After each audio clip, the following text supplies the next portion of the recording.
We've heard it before, what some call fake foods are bad for our health. That hasn't stopped us, though, because processed foods are the primary source of calories in the United States, and they cause dozens of serious, even fatal illnesses. It's Rudy Will.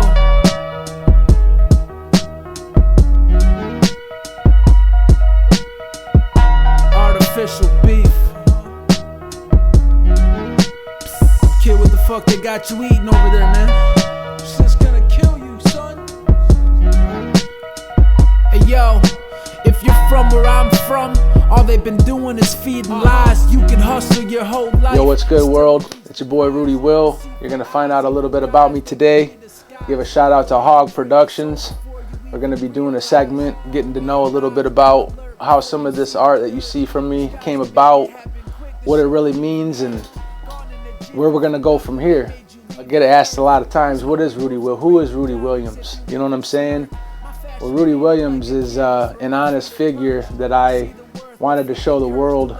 You know, I originally come from northern Michigan, and it was during a time that a lot of people were using real colorful, flashy rap names and all that. So everything to me has always been meaningful, and my nickname was Rudy growing up. My middle name's William, so I took Rudy Williams, and it kind of stuck, you know, and worked with me after a long time, but helped me stand out from a lot of the cliche name, you know, rappers that were coming around in the early 2000s.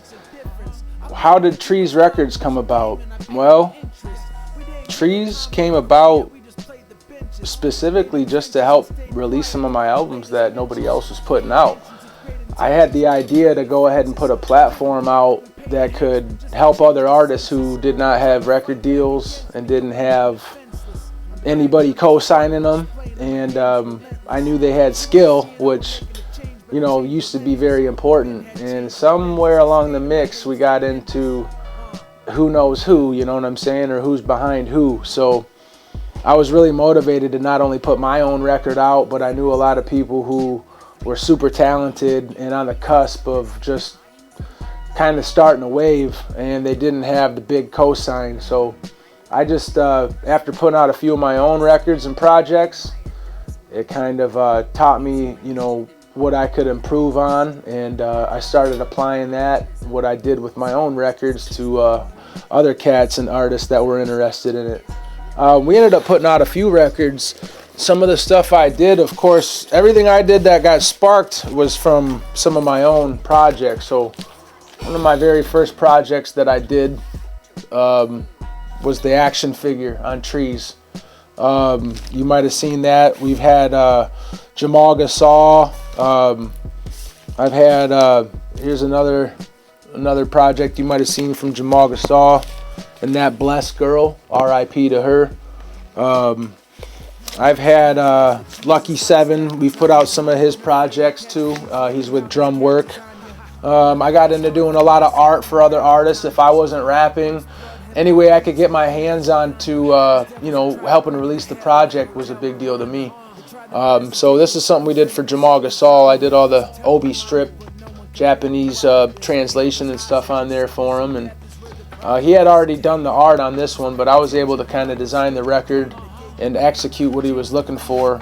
We did a couple different colors on these ones, but yeah, I was always working directly with the artist, and never really been anybody to kind of put my own ego before the music.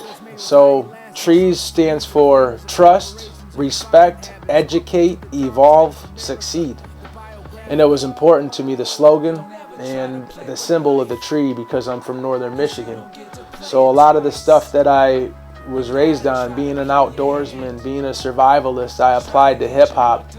And I knew from a younger age, probably around after the time Eminem really blew up in Michigan, that I didn't want to look like Eminem or sound or be anything like him. So I wanted to kind of just, it worked out great for me just being myself, being from northern Michigan, where the culture is all revolved around the outdoors. And the more and more I did that, the more traction I started seeing it gaining, you know, because I'd go to New York, I'd go to Cali, and everybody loved the outdoors. It was an escape for everybody. So I realized how it kind of, translated in a lot of people's eyes as something that I didn't really expect being cool. But I realized it made me more unique. It made me stand out, and it was something different for people to hear and see. What did I do with the Crappy Deal box? Why did I call it the Crappy Deal box? I get asked a lot of that because they said, man, you should have done like the Rappy Meal or something cool. Well, I didn't want it to be cool. I wanted it to be kind of funny, like, a little bit of pun involved. I call it the Crappy Deal box because I was forced to get the vaccine, like a lot of people decided not to do, and I think that was the right choice, them not getting it, because it almost killed me. And I'm telling you, I feel like it was a blessing in disguise in a way, because after I got the vaccine, not only did I feel like a chump because I did it, I felt like I became allergic to everything, man. You're talking fast food. Things that normally wouldn't affect me started feeling like they were killing me. You're talking the preservatives, the sugars, the alcohol. So the Crappy Deal is kind of like a funny standpoint, like a comedy standpoint, if you will, at the issues in America. And I'm telling you, it was intensified during COVID. So I wanted to kind of do something that nobody's ever seen before, and I'm not hating on McDonald's or anybody in specific. It just symbolizes our choices. The album name Artificial Beef isn't technically even about a meat patty or a burger. It's about a lot of problems that us as MCs and even grown men, a lot of people make up these problems in their life, or they have artificial beef, with other rappers.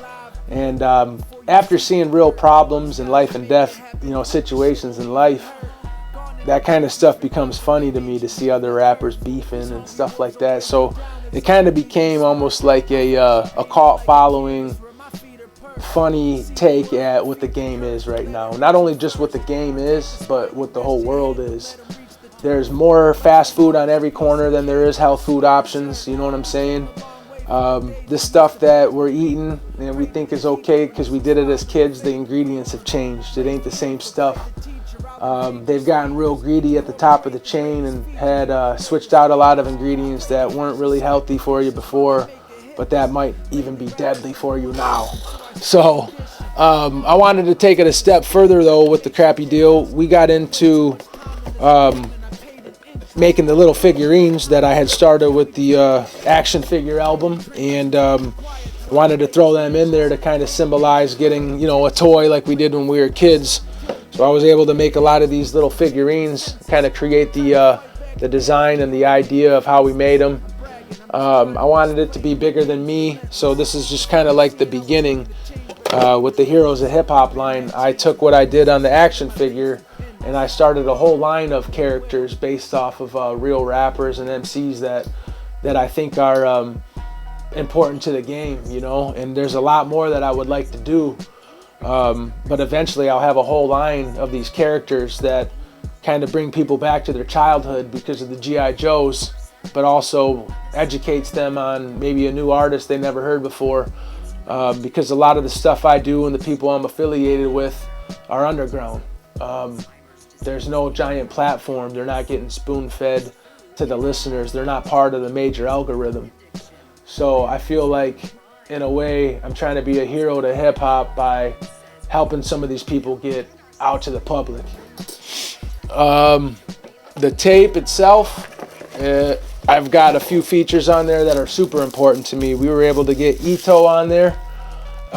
Super important to me. I usually don't even talk about features, but you're talking about somebody that to me has been real pivotal in this underground culture, in this hip-hop renaissance, if you will, that has taken place. You're talking the cream of the crop, one of the people that I think was very different, unique, and just did it better than most. So I was very privileged and humbled to have, H.O.G jump on the album. I got awesome production from War Season from my boy Tuna. We got XP the Marksman on there. He's been holding down the West Coast for a long time. Super humble person. I loved him at first when I heard his music and met him, but the more I started hanging out with him, the more I realized this is a real dude. You don't meet friends and get friendships like this too often in this culture. So having somebody honest and reliable like that, that's willing to do work, that made it that much better. So shout out to XP the Marksman, Blue Azul, real dope cat I met when I went out to Brooklyn and performed out there in the Bronx with 1,000 Words. Met a lot of real people, you know what I'm saying? And to me, that's more important than being popular or dope with the bars. So if you have that too, that's the bonus. But real privileged to have Blue Azul on the project. You've been seeing him and his crew, The Church, making a lot of moves, you know what I'm saying? I got a cat from Scotland, believe it or not, on the album doing some production named Fraser Syme. Shout out to him. Hopefully I'm not forgetting anybody. I got Maze Overlay on there too. In fact, I couldn't forget Maze. That's probably my favorite song on there is the one I did with Maze Overlay. And so I'm super humbled to have him on there too. Real dope cat from Arizona. Holds himself very, very well. He's very unique, stands out, and his bars are stellar. Very, very talented MC. So to have him on there was great too, and I feel like that might be one of my favorite songs on the joint is the one I did with him. But what we wanted to do with this project is to just make it bigger than all of us and kind of go back into spreading a message that is bigger than any of us. You know what I'm saying? You're talking life and death. And I've seen people pass away ever since this COVID happened, whether you got the vaccine or not. You know what I'm saying? Like RIP to Fred the Godson. There's a lot more people too that I know personally in my personal life. And things got real funny, you know. You got new cases of myocardial infarction, which is pretty much a heart attack amongst the young kids, you know, between 25 and 35 years old. So there's been a lot of stuff that was important to me that we talk about on this album. So we try to be fly with it, but there's a message in it too. And I feel it's real important to say these things right now because they've been hidden from us for so long. So don't forget you are what you eat, you know what I mean? The way you think and the way you move and operate is all based on what you're intaking. And most of us now are a little bit smarter than we were before, and that ain't only all about food. It's with what you're watching on TV, what you're listening to, who you are affiliated with. You know what I'm saying? It can all be poison. So this project signifies something way bigger than just like crappy fast food or anything like that. It signifies lifestyle choices that you can make on the fly that may or may not kill you. You know what I'm saying? So be careful with the artificial beef. What you think is not serious might be very serious to somebody, or you never know really what somebody's going through in their own life. I'm giving you some of the details in mine just because I would like to prevent anyone else from going down that route. I'll never get vaccinated again. I learned a lot from that. I've changed a lot of lifestyle and diet changes from then, and it made me a lot better than I was before. So to me, getting the vaccine was almost a blessing in disguise. But at the same time, that shit almost killed me, bro. So it was a life-changing moment for me to, what could I do to put a project out that I'm 100% going to be passionate about? And this was it. From this point on, I got a lot of ideas. There's a good 5 people that I look up to that I would like to do a full project with right now. I'm going to keep it confidential, but I will incorporate these figurines, and they're going to continue to get better. We're going to keep trying to incorporate the Heroes of Hip Hop line and just make the platform bigger. I have a lot of plans for Trees Records, you know. I'll be honest, going forward, if I want my music to be heard like I want it to, I do got to focus a little bit more on putting my projects out myself. I put a lot of other artists' projects out. I learned a lot, but the time that I have in a day is limited. You know, I've got a small family, 2 children, and actually 1 more on the way. And I run a crew, you know, of a handful of guys with a partner. We try to keep their mouths fed, work coming in. That's important to me too. So I'm constantly juggling and trying to figure out how can I make the most out of my time. And I'm really thinking outside of the box 24/7. And then when it comes time to execute, it's full on artillery. I don't stop firing until the product is a physical. So it's exciting seeing things come from the idea or a dream into, wow, I'm actually holding it and there's somebody excited about it. That's been very, very exciting to me, even more than just the rap or the music, has been figuring out ways to lure people in so then they'll actually give your music a listen, like marketing and thinking outside of the box with conceptual ideas and designs. There's a lot more ideas I have coming, but one thing I want to get better with is enjoying the moment a little bit more. We were hit really hard in Asheville with a astounding hurricane that was unplanned, and you may have seen some of it on the media, but the media didn't cover it like what we've seen. I got really lucky. I didn't lose my home, but we did lose our place of business, and our guys rebuilt it. Took over a month, and a lot of us were without work or food for at least a couple weeks. I was without work for about a month, but it was hard to get food and water anywhere for about a week or two. There just wasn't power anywhere. It was just a horrible situation to see. A lot of people lost their lives here, and it kind of changed a lot of our lives, honestly. I'm really lucky that mine wasn't affected worse, because you kind of get survivor's guilt when you see children out there who lost their parents, or vice versa. There's people who lost their children. There's people that are still going to have a very cold winter.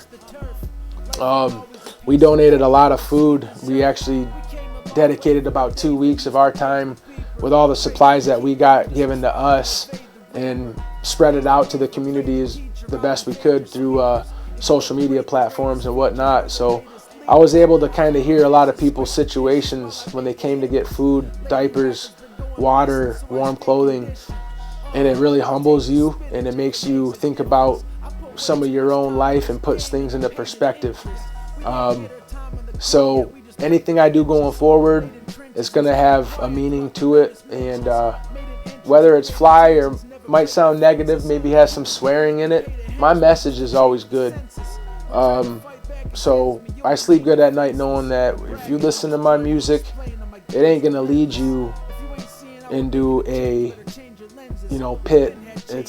I try to keep it fly but a little uplifting, without sounding like I'm preaching to anybody, because I don't put myself above any other man. But I've been through a lot, and there's nothing better than keeping an optimistic, view on things. Because at the end of the day, thinking negative or someone else did something to you, you letting that bother you, you're the only one getting affected a lot of the time. So keeping a small circle, protecting your art and your ideas is super important, and keeping them vibes around you, vibrating at a frequency that feels good.